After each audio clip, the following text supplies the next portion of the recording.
Hi, everyone. I'm delighted to be back again with the International Affairs Forum and with you. And I've been asked to do a very short discussion of the implications for everyone of the arrival of a new government in Israel, led by Bibi Netanyahu, Benjamin Netanyahu, who has already several times been Prime Minister of Israel and has now, since December of 2022, brought in a new government, the most right-wing, ultra-nationalist government that perhaps Israel has had in decades. Bibi Netanyahu was born into a family that was well known and highly respected in Israel even before independence. His father was a very well regarded author and historian. His mother, whose name is Jack Segal, which is no relation to me, they brought into the world three boys, one Jonathan Netanyahu, who became quite famous in Israel. He was the leader of a commando raid at the Entebbe airport, where Jewish passengers on an airliner were being held hostage, and they successfully got all the hostages back except one. But unfortunately, the leader of the commando raid, Jonathan Netanyahu, the brother of Bibi Netanyahu, was the one casualty on the Israeli side. Bibi was born in 1949 in Tel Aviv, and he grew up early years in Tel Aviv, but then his family moved to the United States. His father had a position at a university near Philadelphia.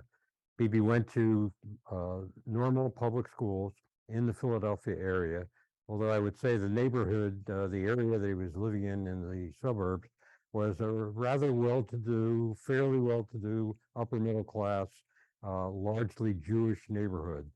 He went to Cheltenham High School, where he was a star on the soccer team, and he really did very, very well in high school. But as an Israeli male, and this was around 1967, he went back to Israel to join the Israeli Defense Forces. He was brought into the IDF, the Israeli Defense Forces, and then he was offered an opportunity to be a commando within the IDF and to join something called, quote, the unit, end quote, which his brother had been a commander of. So he applied and was brought into the unit, which was a commando operation which carried out raids in Jordan, Lebanon, Egypt, and lots of other places that he doesn't really talk about in his autobiography. But he was in reality a very highly skilled military commander, not someone who's looking at the wars of Israel from the standpoint of a politician, but rather from the standpoint of a warrior, you might say. After the IDF, he came back to America and went to MIT, where he got a bachelor's degree and then a master's of science, and he focused particularly on economics, which he thought was one of the most important weaknesses that Israel had. It had a strong army, but it didn't have a great economy. At that time, Israel was ranked perhaps in the 50th in gross domestic product. And that was changed dramatically in the years that Bibi has been involved in leading his country. He went to Boston Consulting Group for 2 years after he was at MIT, and that was an important opportunity for him to meet a number of the movers and shakers of the U.S. economy. A colleague at the time was Mitt Romney, who was also at Boston Consulting Group. Bibi gained an understanding of both economics and the free market focus that the Boston Consulting Group really emphasized. So he was really learning something that would prove extremely useful to him in the future. In 1982, with his family connections and his perfect English and his years of familiarity with America already, even at a relatively young age, he was appointed as Deputy Chief of Mission of Israel's embassy in the United States in Washington, D.C. I first met him in 1988 when he became Deputy Foreign Minister. As Deputy Foreign Minister, one of his duties was to brief the visiting congressmen from the United States who came in large numbers to Israel during that time period. I usually would accompany such delegations of what we called CODELs, congressional delegations. And Bibi was one of the people who would brief us, and he always had this map, and he would show how close the original borders, the post-independence borders of Israel were to the Mediterranean Sea. At one point, Israel is only 9 miles wide when you look at Israel from the standpoint of the original green line, what it was called, the green line, which represented the border of Israel vis-a-vis what we call the West Bank, and what many Israelis call Judea and Samaria. He moved skillfully through Israeli politics, and he became Prime Minister in 1996 through 1999. And then he left government to, as he put it, make some money. And he did that, and he learned in the process about the emerging tech sector that was blossoming in Israel at the time. Prior to his being the finance minister, which he became, in 2003, Bibi really wanted to learn what was wrong with Israel's economy. Why was it slow moving? Unions were very powerful in Israel at the time. The Histadrut was the biggest union. Israel also had a lot of bureaucracy and a lot of financial support to the less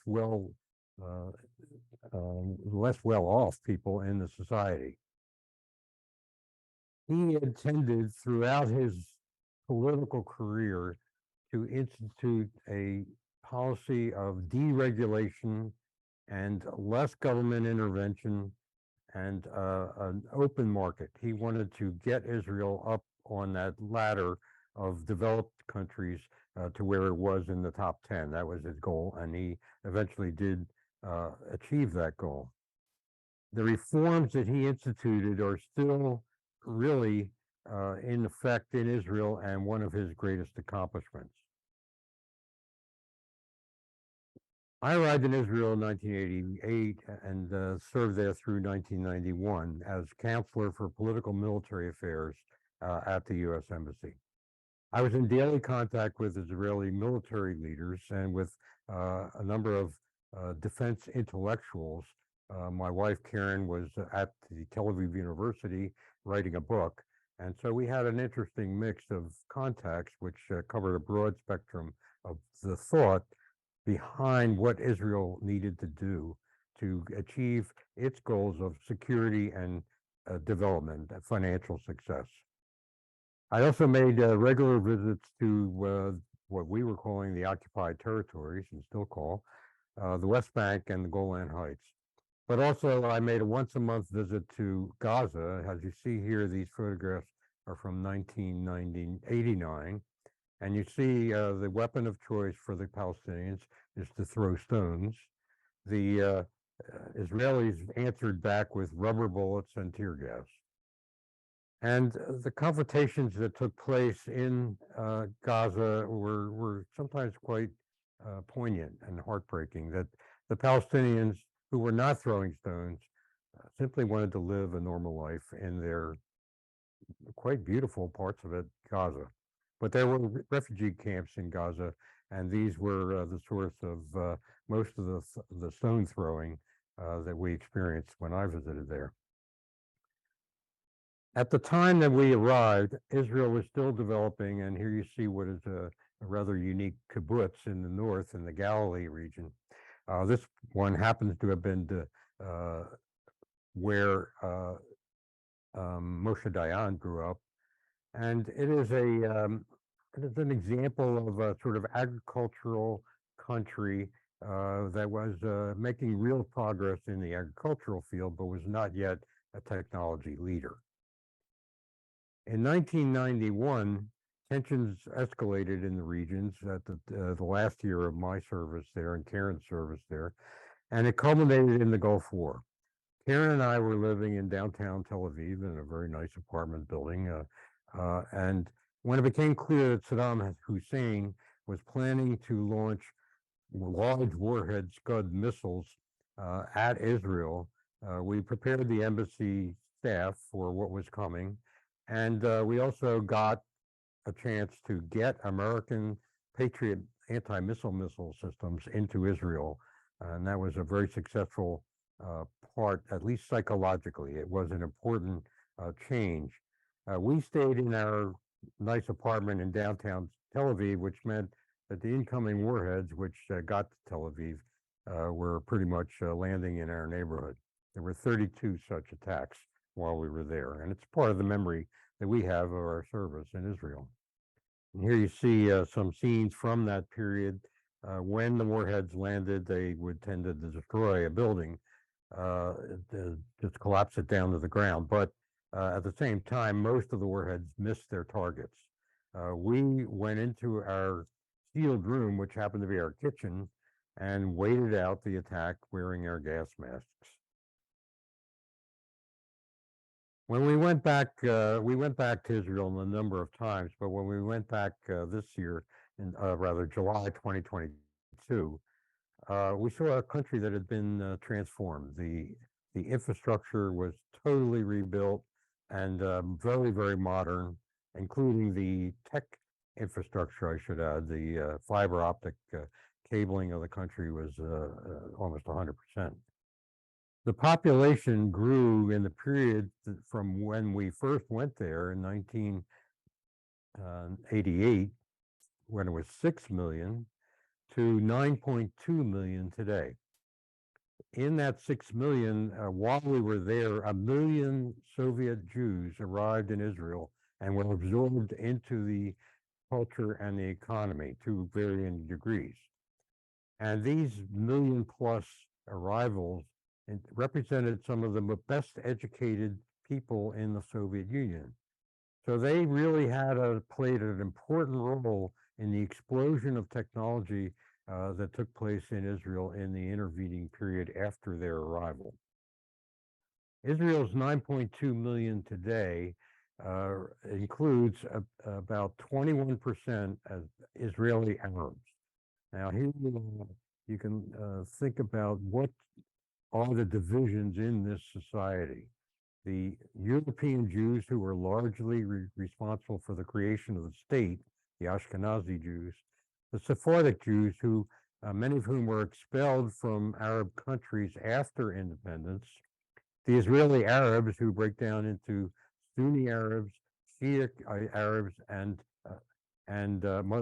Sunni Muslims and Shia Muslims and Christians, of which there are a substantial number, 13%.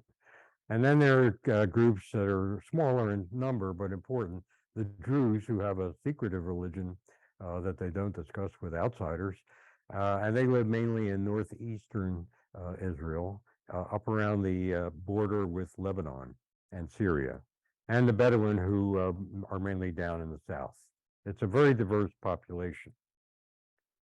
When you go around Israel then and even today, you see armed young people. All soldiers carry their rifles with them and some ammunition, a bit of ammunition. And you also see this sort of Southern California lifestyle that they live when they're not in conflict, when they're far enough away from where the Palestinians live that they feel safe and confident. But there's also another side of the society, and that is the people who dress in black. These are the males and their families who are the clothing they wear reflects the culture that they can be traced back to in Eastern Europe in the 19th century. And they still wear that clothing. And their mission in Israel is to make it a ultra conservative Orthodox state. And because of the nature of the new coalition in Israel, they are gaining power and gaining in importance. Bibi Netanyahu met with Secretary of State Antony Blinken last week, and he urged both Netanyahu and his counterpart on the Palestinian side, the president of the Palestinian Authority, the PA, Mahmoud Abbas, an 87-year-old president who has not held an election in almost 20 years, and who basically has become the de facto face of the Palestinians, maybe less so than the voice of the Palestinians. 2 weeks ago, unfortunately, there was an Israeli raid in Jenin in northern West Bank, a refugee camp, at which 8 terrorists, 8 armed fighters were killed, and one bystander, a woman who was looking out her window to see what was going on, she was hit by a stray bullet. A few days later, a Palestinian gunman in East Jerusalem killed 7 worshipers at a synagogue, and the gunman was killed by police. He had no known links to militant groups, which is significant. It says he was self-motivated in his militancy. The next day, a 13-year-old wounded 2 Israelis before he was wounded and arrested. Now, if you can call a 13-year-old a terrorist, then I guess he was a terrorist. What was expected to be a visit by Secretary of State Blinken to simply kind of open the door for further discussions about the future of Israel and the Palestinians, it turned into a much more tense exchange because of how Israel had to react to these terrorist and violent incidents that had occurred. Netanyahu's new security cabinet, which was already in power, established and announced new steps. For instance, the retaliation against the one gunman who was killed in East Jerusalem was to seal and then demolish the home of his parents. Now, demolitions is a practice the Israelis have been following since probably since the early 70s. So if your kid gets into trouble in a security way, in other words, not just street crime, but attacking people or getting involved with terrorist groups, they will take retribution on you, the parents. They will knock down your house. Netanyahu really made a strong point about this, saying that we are not seeking an escalation, this is a quote, but our answers to terrorism is a heavy hand and a strong, swift, and precise response. Palestinian President Abbas responded by saying that Palestinian security cooperation with Israel, which has been going on for decades, would be suspended, and we'll see how long that lasts. But it is indeed a major step. The ruling coalition in Israel consists in the 120-seat parliament, the Knesset, it's called. 64 of those seats are in Likud's bloc, which is the bloc that's led by Bibi Netanyahu. In that November 1st election, and they took power in December 25th, it consists of Likud, 2 ultra-Orthodox parties, and 3 far-right religious parties, only 6 women. The priorities they have are listed here. The control of the cost of living, which is a complaint that the people have had. Centralized Orthodox control over public services. This is a very controversial issue because it means that the control will be of the government on people's behavior and on things like should supermarkets be open on Shabbat, on Saturday. These are things that have been decided by a mainly secular government and now will be greatly more influenced by the Orthodox members of this new government. They also plan to pass judicial reforms, which I'll mention later, expand settlements, and ultimately consider annexation of Judea and Samaria, the West Bank, into Israel proper. The thin margin of seats in the parliament, 4 seats, requires Bibi to do all he can to keep the ultra-nationalist, ultra-Orthodox parties on side and in the coalition. They're really, you see the leaders of Likud at the top there, Netanyahu currently, but this goes all the way back to the beginning of the country when Begin, Shamir, and Sharon were fighting for independence, and then for later for Israel as generals or even leaders of terrorist groups like the Irgun in the case of Begin. You have a long history of Likud being on the side of most focused on security. The next 2 photographs below the Likud group there, you see are 2 key parties that are Jewish Strength, led by Itamar Ben-Gvir, and religious Zionism, headed by Bezalel Smotrich. Together, those 2 parties control 14 seats. And it's those 14 seats that give them the ability to bring down the government if they were to split from Netanyahu. Smotrich and Ben-Gvir have very problematic pasts. One of them is a felon. One of them was so extreme the army wouldn't allow him to be drafted. They have a history of incitement, racism, and they have, in Israeli terms, a far-right agenda of annexing the West Bank's territories.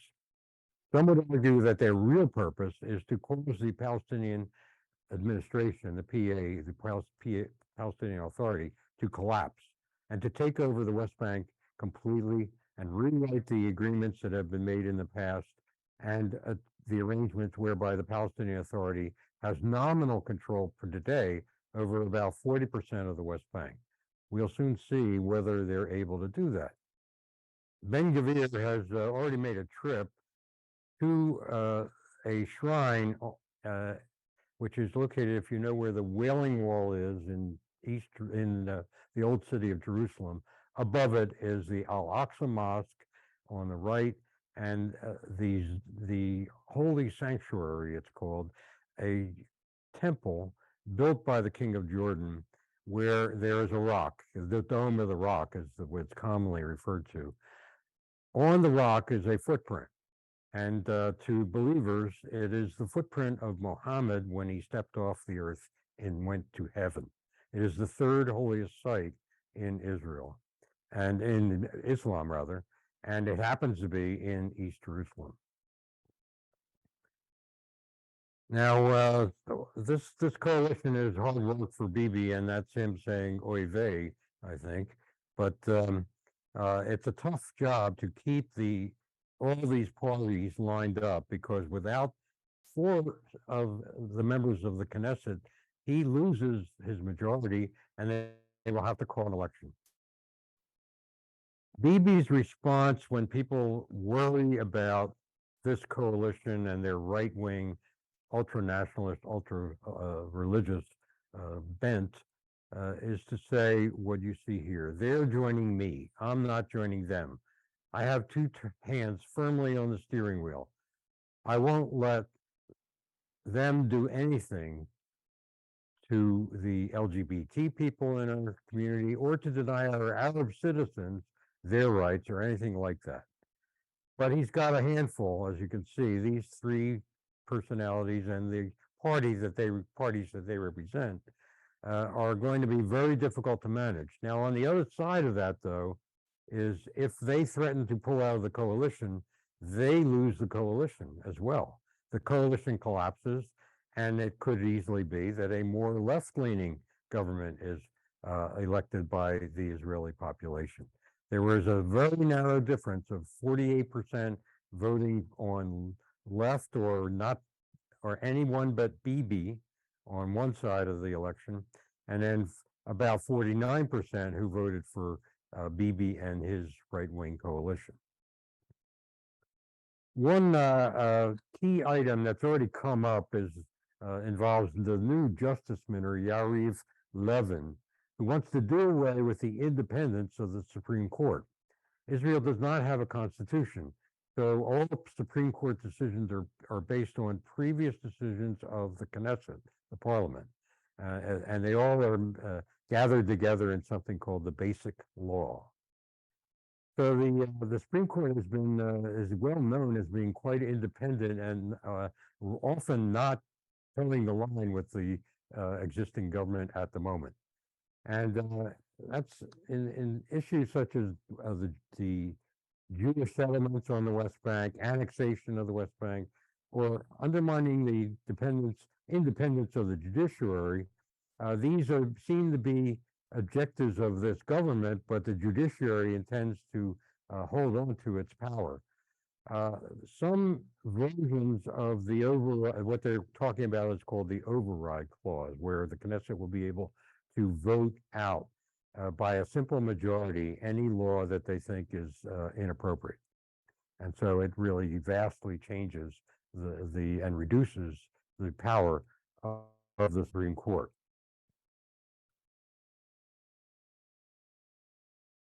This handshake has been, a version of it has been conducted by a long series of Israeli leaders and American presidents and Palestinian leaders. Here you see Rabin, then Prime Minister, shaking hands with Yasser Arafat, which after that picture was taken, he told his aide that he thought he was going to throw up because he was shaking hands with a man who he knew to be a terrorist and had always viewed him as such. But the very complex issues of settlements and annexation and even Palestinian statehood have been the subject decades of negotiations. The so-called peace process, which has not produced much peace and is right now not much of a process. There are no real negotiations that have been held in the last 4 years.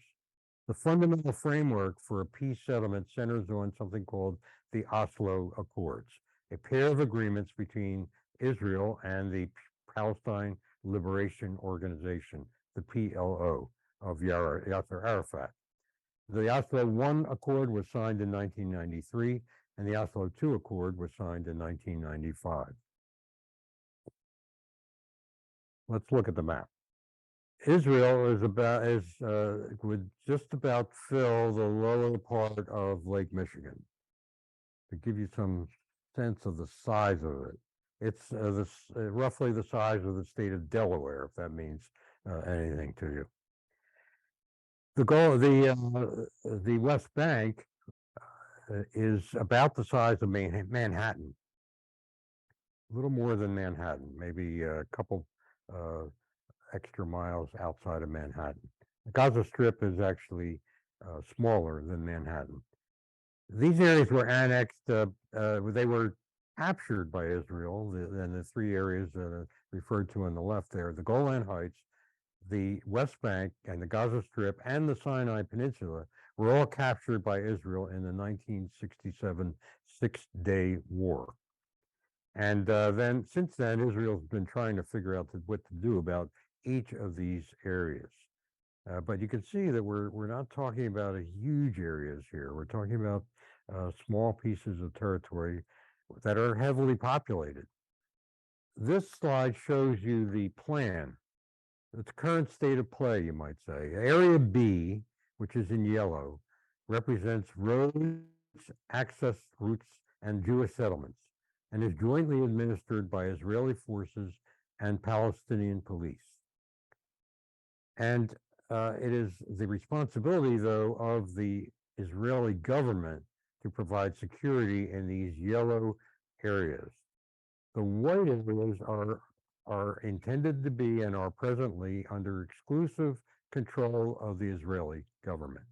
There are no Palestinian police. There are Israeli police, Israeli border guards, and Israeli army in these white areas. The little blue dots you see all over there, and some of which aren't so little in reality, are settlements. The brown area, area A, is under the exclusive control of the Palestinian Authority. And the Palestinian Authority is headed, as I said, by Mahmoud Abbas. And you see this interesting road sign there that Area A, which the Palestinian Authority is responsible for, is forbidden for Israelis to go there in their cars.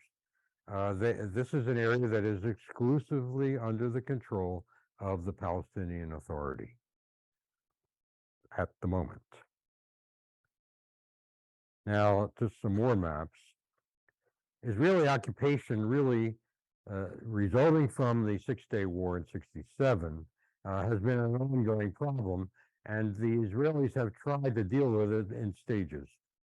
In 1978, they gave back the Sinai to Egypt in return for a peace treaty.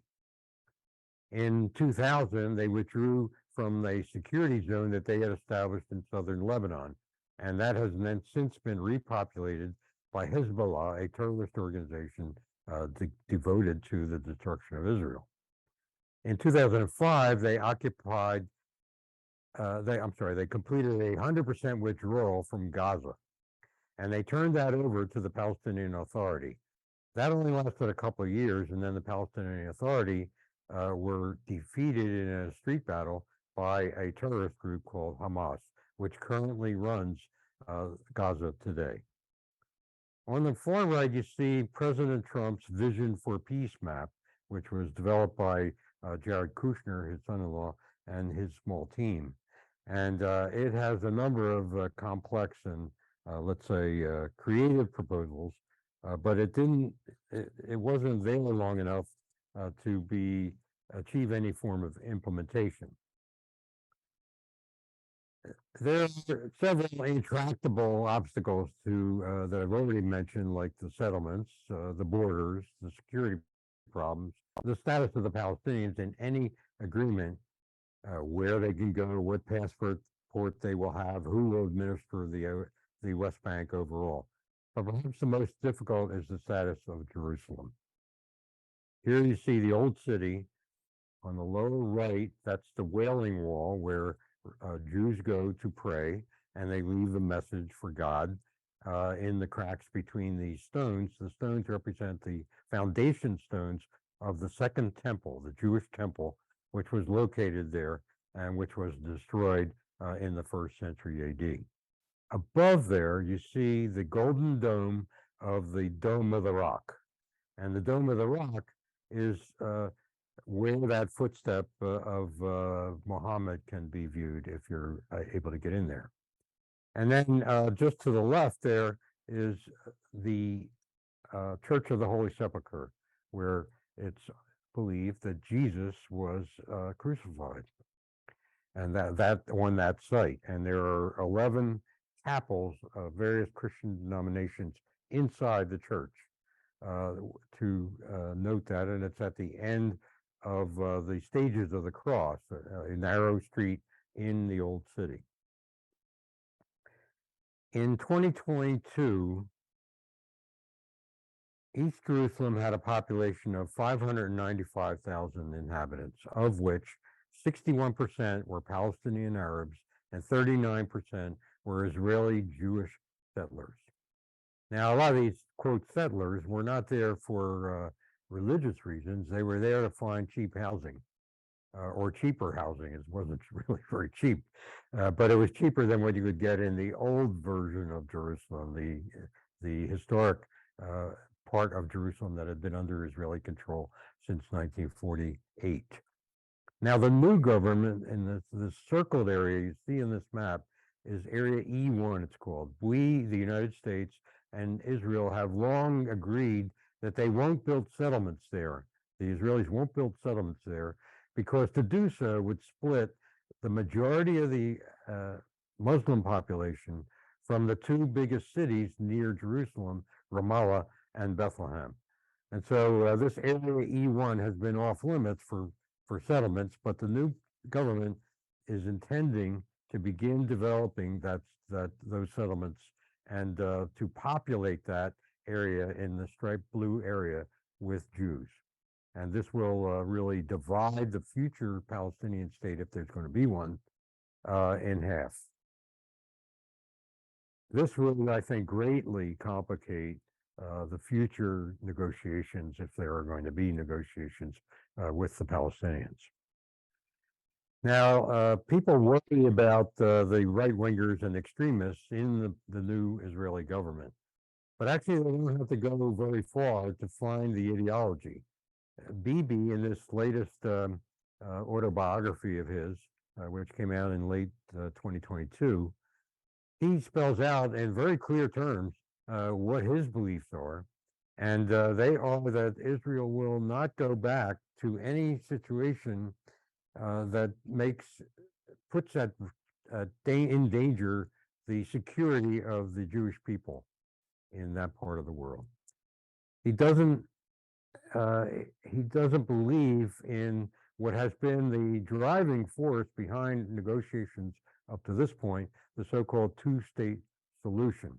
It's been a basic assumption of U.S. policy, and until recently, most of the time, Israeli policy, that there would be two states, one Palestinian state, one Jewish state, living side by side and at peace with each other. It sounds like a dream, and maybe it was.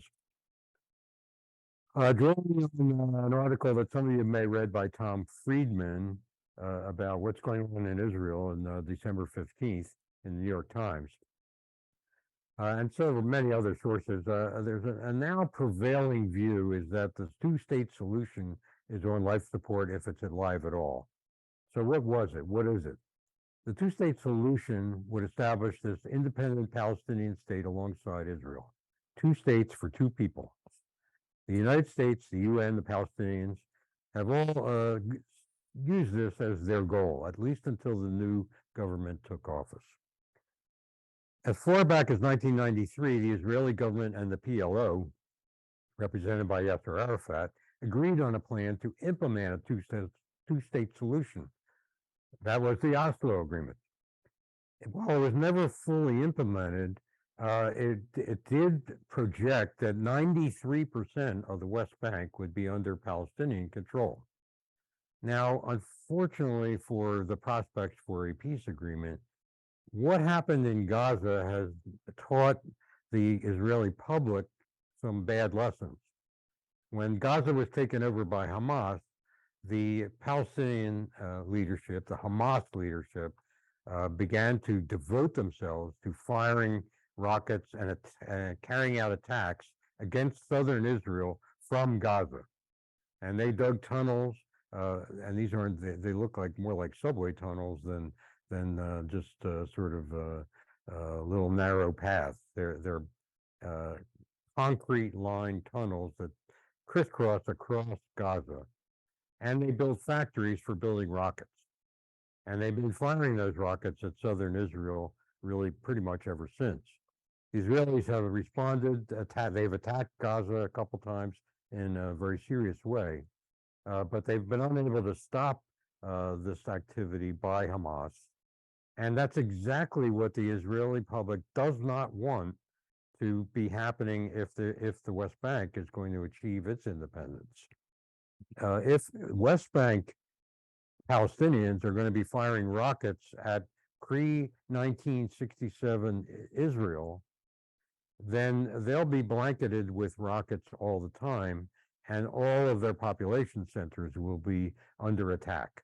And they're simply not, the Israelis are simply not going to live with that. They're not going to accept that. So here you see the Israeli settlement, and behind this is one of the lower versions of the separation barrier, they call it. This is a 20-foot version. There's also a 40-foot version in the more densely populated areas.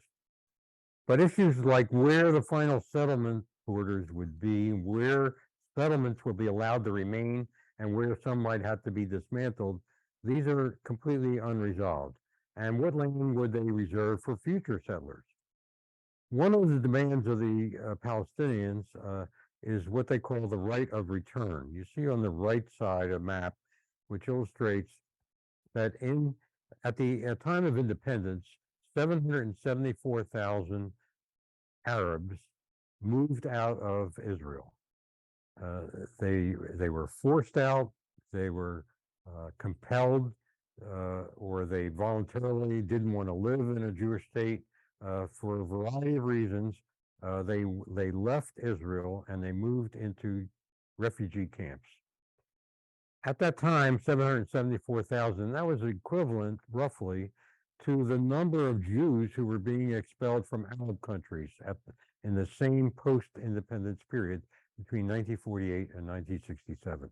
So 818,000 Jews came from all these Arab countries that you see listed here.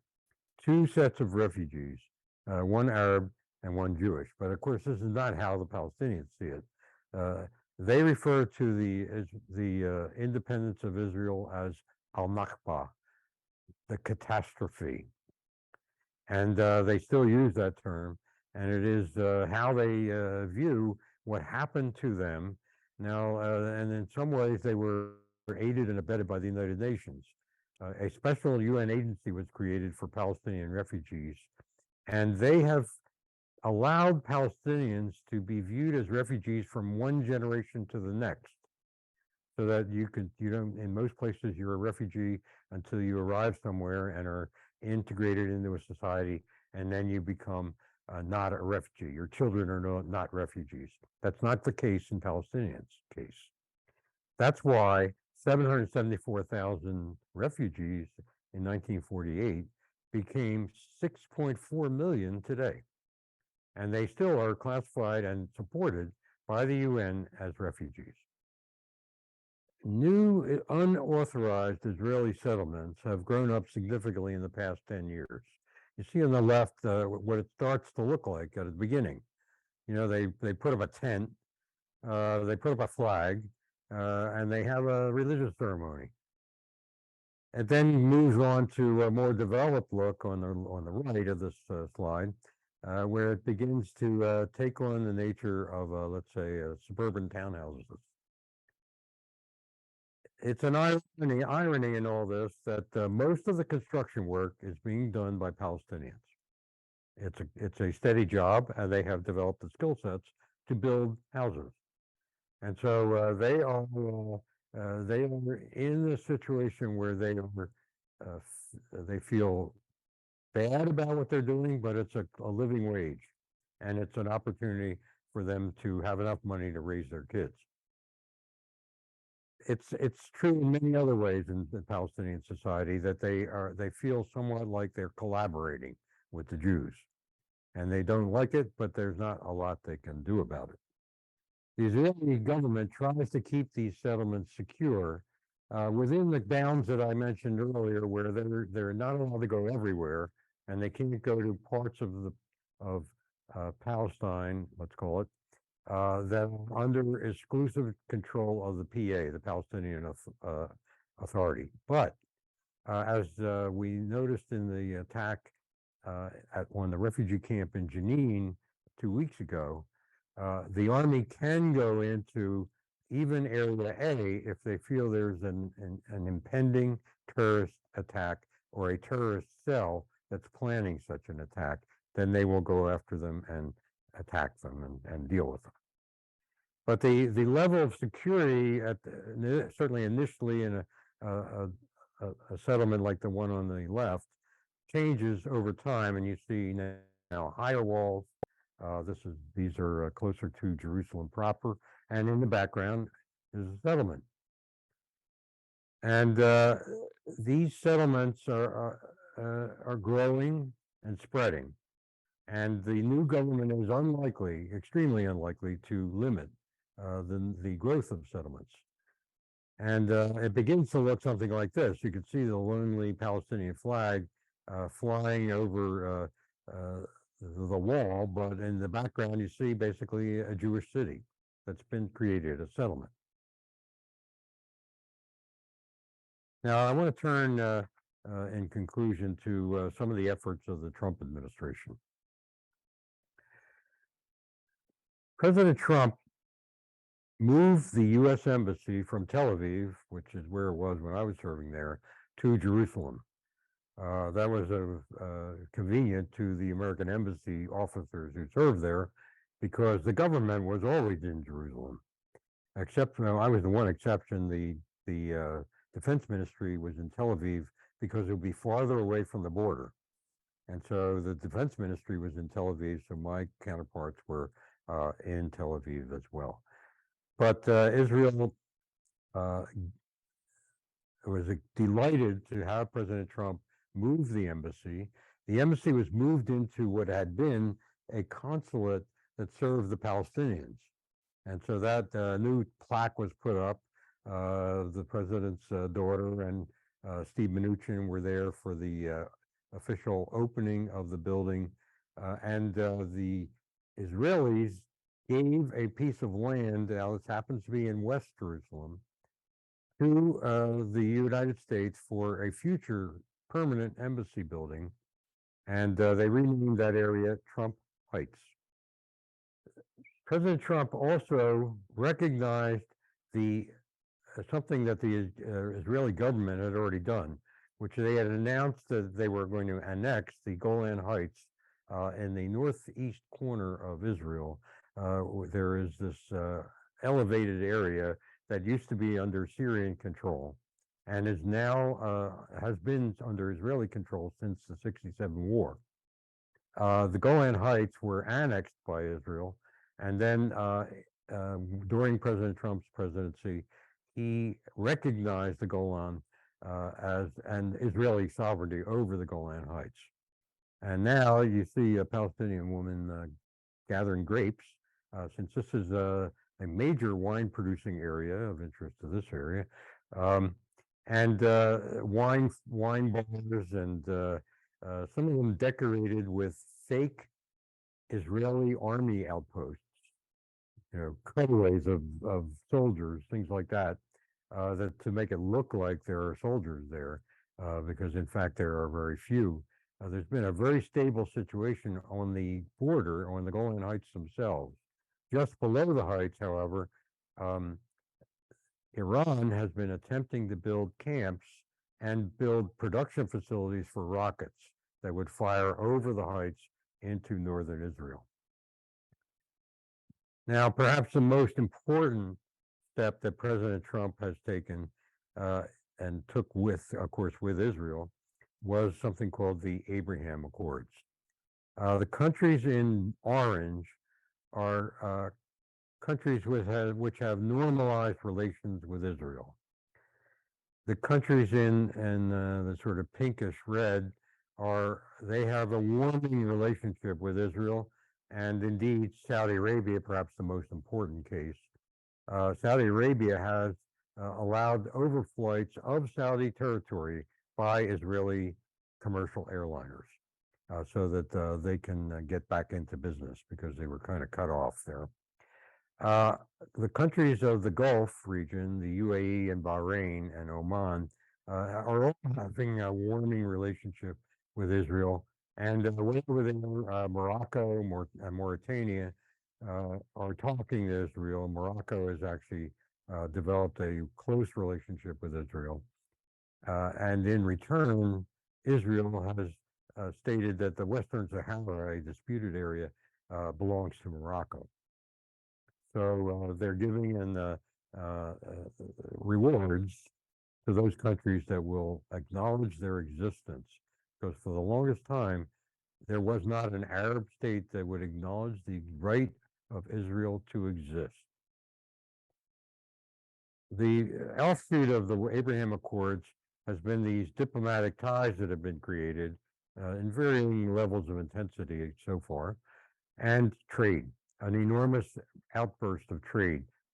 This last week, I read an article that 1,000 Israeli entrepreneurs are working right now in the United Arab Emirates and Dubai, and that about 500 Arab entrepreneurs are in Israel looking for opportunities. So there is a lot of economic activity going on, but that's not the only reason behind the Abraham Accords. The common enemy that these Sunni Arab countries have and Israel has, is Iran. You may recall the famous time when Bibi Netanyahu went to the United Nations and put up this sort of old-fashioned looking bomb to say, this is where Iran is right now. This is how close they are to having a nuclear bomb. And he then went to the United States Congress over the head of President Obama at the time. And he addressed the joint session of Congress, multiple standing ovations, saying that Israel will never, never allow Iran to get a nuclear weapon. And that is a statement he has made even in the last month. Israel conducted a raid into Tehran 2 years ago, and they captured the entire documentary evidence of Iran's nuclear program, and they stole it. They drove in vehicles, emptied this warehouse, which was full of computer disks and files and all sorts of experimental material, and they analyzed it, and they came back and they shared it with the United States and a few others. And the bottom line assessment was they were saying constantly they had no nuclear weapons program. And this was Bibi's response. That was his bottom line assessment. Bibi doesn't think Iran can ever be allowed to have a nuclear weapon, and we agree. That's a U.S. policy as well. And he is intent that it's not going to happen. He doesn't think the nuclear treaty, there was the nuclear agreement, rather, the JCPOA, that was reached with Iran in 2015, can be salvaged, nor should it be salvaged. He wants it thrown out. He wants Iran to be denuclearized. And if he can't get that, and he sees that Iran is getting closer to a nuclear weapon through its use of refining uranium higher and higher to levels around now 60% of enrichment, which is already a violation of that agreement from 2015, to 90%, which is the level they need to reach for a bomb. He's not going to let that happen. He's going to attack. If we want to attack with him, fine. If the Arab states in the border area that he's made relationships with want to help him attack, all the better. But he is not going to wait for Iran to get a nuclear weapon to try to deal with it, as we did with regard to North Korea. My memories of Israel go back to lovely afternoon luncheons with friends. This is in the courtyard of the American Colony Hotel in East Jerusalem, and the wonderful climate and pleasant experiences that we had with both Palestinians and Jews, and how distant that seems from the situation we see today. But we also have this memory, and that's also part of our catalog of memories. I've not tried to get too far into the history of all this, and I know you need that to really understand what's going on in Israel then and now. And I encourage you to dig further into this topic, and I thank you for viewing this video. If you want to see more video about life in Israel, life in the Palestinian territories, here's a sampling, including on Netflix, the newest season of Fauda, which ironically begins with a raid by the unit, which Netanyahu was a part of, not recently, but way back when. The unit attacked the refugee camp in Jenin, and that's the opening segment of this season's of Fauda on Netflix. Thank you very much for your attention. Appreciate it.